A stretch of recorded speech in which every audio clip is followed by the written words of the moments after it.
सिया राम। देखिए, जब सती जी को, माँ सती जी को संदेह हुआ, संशय बन गया, तब शिव जी के समझाने पर भी नहीं मानी। स्वयं शिव जी के समझाने पर नहीं मानी।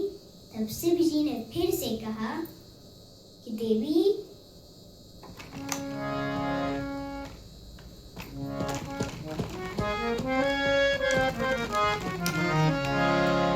जो तुम्हार मन अति संदेह हो, तो किन जाई परीक्षा लेहु। जो तुम्हार मन अति संदेह हो, तो किन जाई परीक्षा लेहु। तब लगी बैठ बट छाई, जब लगी तुम्हें हम मोहि पाई। जो तुम्हार मन अति संदेह हो, तो किन जाई परीक्षा लेहु। जो तुम्हार मन अति संदेह हो, देवी, जो आपके मन में बहुत संशय है, बहुत बड़ा संदेह है, तो आप जाके इनकी परीक्षा ले लीजिए। तब लगी बैठ अहम बट छाही।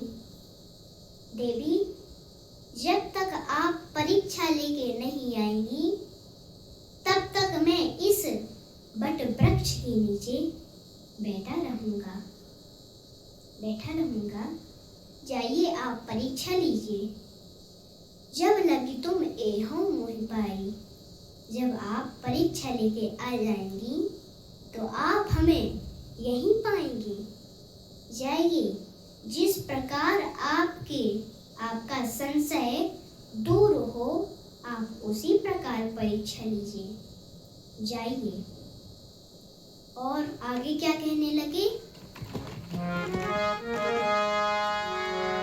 जैसे जाई मोह भ्रम भारी, करहु सो जतन विवेक विचारी। जैसे जाई मोह भ्रम भारी, करहु सो जतन विवेक विचारी।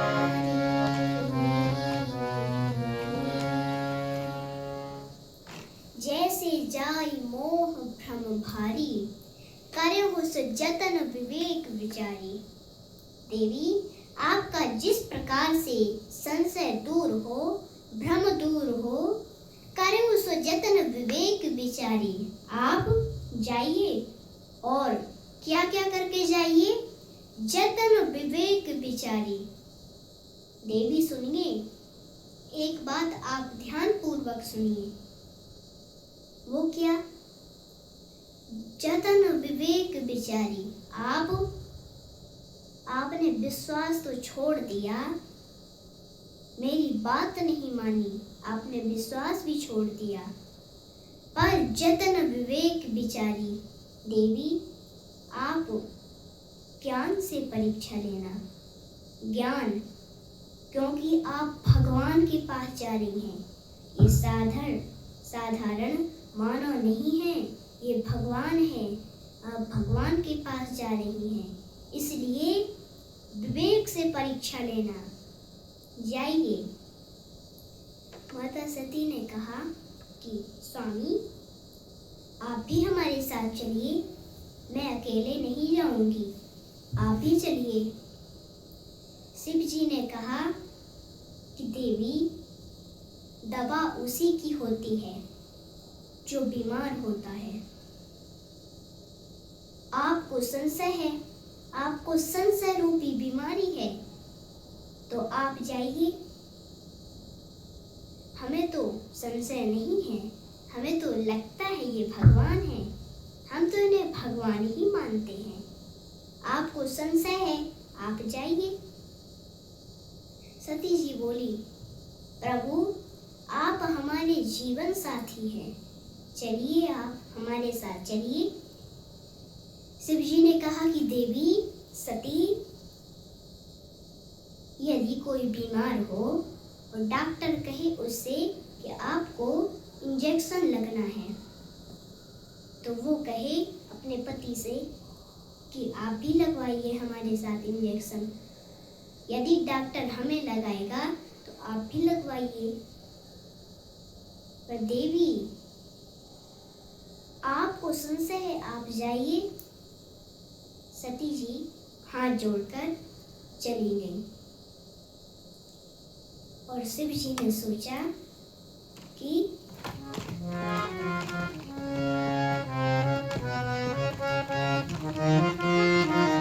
कोई है सोई जो राम रचि राखा, को करी तरक बढ़ावे साखा।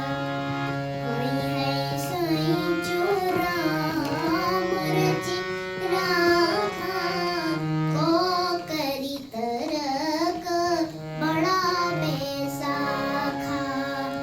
आस कहीं लगे जपन हरि नामा, गई सती जहाँ प्रभु सुख धामा।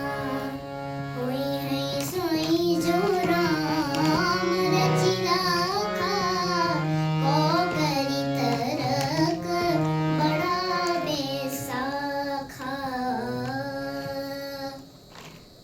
शिव जी ने सोच लिया, शिव जी सोचने लगे कि जो भगवान ने रचा है, भगवान ने रच दिया, अब वही होगा।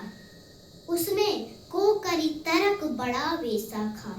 कौन तर्क को तर्क करेगा? जो भगवान ने रचा है वही होगा। और ऐसा कहकर अस कहीं लगे जपन हरिनामा, ऐसा कहकर भगवान का नाम जपने लगे, राम राम जपने लगे। और सती जी कहाँ गई? गई सती जहाँ प्रभु सुख धामा, जहाँ सुख के धाम भगवान राम है, वहाँ गई। देखिए प्रिय भक्तों, सती जी सोचने लगी, पुनि पुनि हृदय विचार करी, धरि सीता कर रो। आगे हुई चली पंथ तही, जहि आवत न रो। पुनि पुनि हृदय विचार करी। सती जी अपने मन में विचार कर रही हैं कि इनके लिए क्या किया जाए, क्या किया जाए, ऐसे विचार कर रही हैं। और ऐसे विचार कर रही हैं, उन्होंने सोचा ये किया जाए, पर जितने भी उन्होंने सोचे वो एक भी काम नहीं आया। पर धर सीता का रूप, उनके मन में एक और विचार आया। उन्होंने सोचा कि मैं सीता का रूप रख लूं। तो उन्होंने वही किया, उन्होंने सीता जी का रूप रख लिया, माँ जानकी का रूप रख लिया। और आगे हुई चली पंथ तही, जहि आवत न रूप। और सीता का रूप रख के जिस रास्ते से राम और लक्ष्मण आ रहे थे, उसी रास्ते से आगे आगे होकर चलने लगे। देखिए प्रिय संतों, देखिए प्रिय श्रोताओं, देखिए प्रिय भक्तों, माता सीता कभी राम जी के आगे नहीं चलती, हमेशा राम जी के और लक्ष्मण जी के बीच में रहती हैं, कभी भी आगे नहीं चली। तो इन्होंने सीता जी का रूप तो रख लिया, पर सीता जी के गुण लाएंगी, से लाएंगी? सीता जी कैसी हैं, वो कहाँ से लाएंगी? आदमी किसी के स्वभाव एवं मन जैसा अपना मन स्वभाव नहीं बना सकता। दूसरे की कमी देखना आदमी की आदत में आ गया। देखिए प्रिय भक्तों, एक बार चलनी ने सुई से कहा कि अरे बहन सुई, तू इतनी छोटी है फिर भी तेरे अंदर छेद है। सुई ने कहा, अरे बहन चलनी, तूने मेरा इतना छोटा सा छेद देख लिया, पर तेरे अंदर तो छेद ही छेद हैं जो तुझे दिखाई नहीं देते। देखिए प्रिय भक्तों, यही सभी में कमी होती है कि दूसरे की थाली में पड़ी इल्ली हमको तो दिख जाएगी, पर अपनी थाली में पड़ी बिल्ली हमें नहीं दिख सकती। एक बार बोलिए, जय श्री राम।